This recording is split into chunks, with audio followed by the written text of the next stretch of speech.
Are y'all still on the Zoom call? Cause y'all are quiet like some bitches. Two big bitches. A man got a split decision win. That means you only just won against a 40-year-old retired UFC fighter. My God, well done. Good job, mate. You just about beat a 40-year-old man. When you get in there with a fresh 22-year-old who's been doing this all his life, you're going to wish you stuck to paying UFC fighters off and basketball players. You should have gone and fought Tiger Woods, not somebody who's done it his whole life, because you're in for a big shock, my friend. You are the one who's going to crumble, because you know why? When you're getting hit all about the face and your nose and ears are busted, you're going to be looking at BJ the Blowjob Flores and thinking, oh, God, what have I done here? I shouldn't have called him out. Oh, God, pull me out, pull me out. I'm begging you. Please don't retire on the stool. Come out and fight like a man, because you're getting knocked spark out. I wish it was tomorrow. I'd lay you out right now. When I knock out Tommy Fury on December 18th, right here at the Emily Arena, people will have nothing left to say. All the media, all the people out there who have doubted me and constantly had things to say about me years ago. Oh, Jake Paul is bad for boxing. Jake Paul is bad for boxing. I'm going to shut you all the fuck up.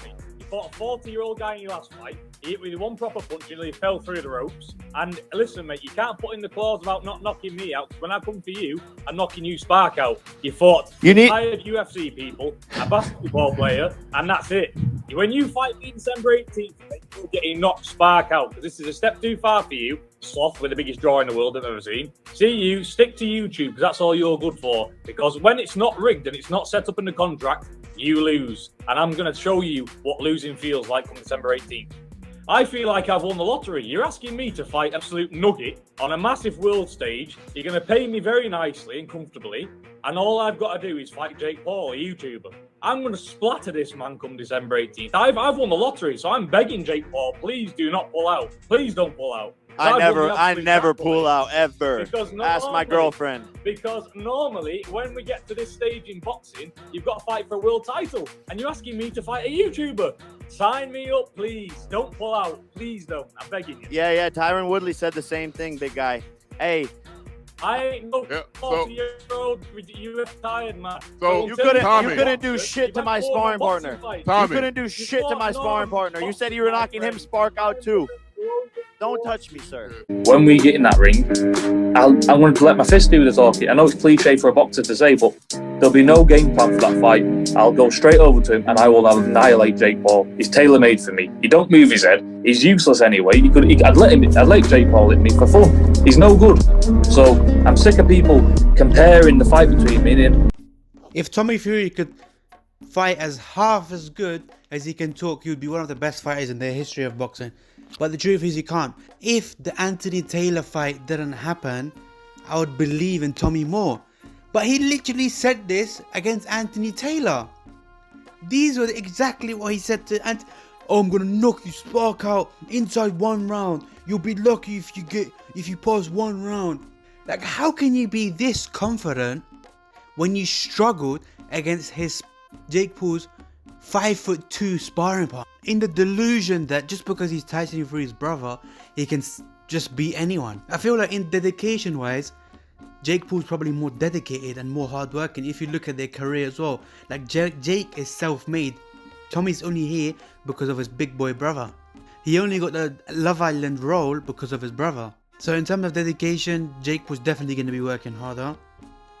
It's just the talent at the end of the day. Maybe Jake's probably got more talent, but it's just that Tommy's been boxing for a lot longer. So it's just the last 3-4 years that Jake's been training like full time. Is that enough to catch up to Tommy's skill levels?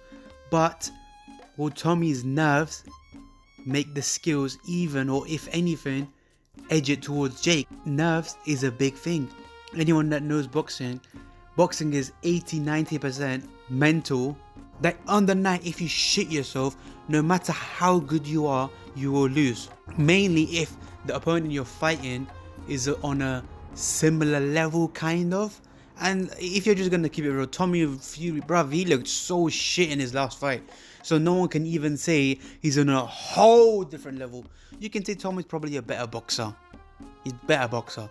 But he's not like way better. Like Jake's definitely got a chance. Tommy Fury's biggest fight was on Jake Paul's undercard and he struggled.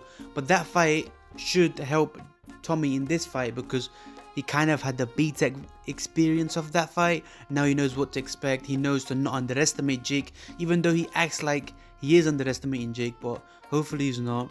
Hopefully he is training hard. Hopefully he is good, so he can fuck up Jake up. But you just never know. Like, at the end of the day, would Jake take this fight if he wasn't confident of winning? Because people are saying, yeah, there's all the pressure's on Tommy. But there is pressure on Jake, you know. Because Jake knows everyone wants him to lose. And even if the fight is close, like, would people want to see Jake back if he loses to Tommy? Like, they might, but it wouldn't be as interesting.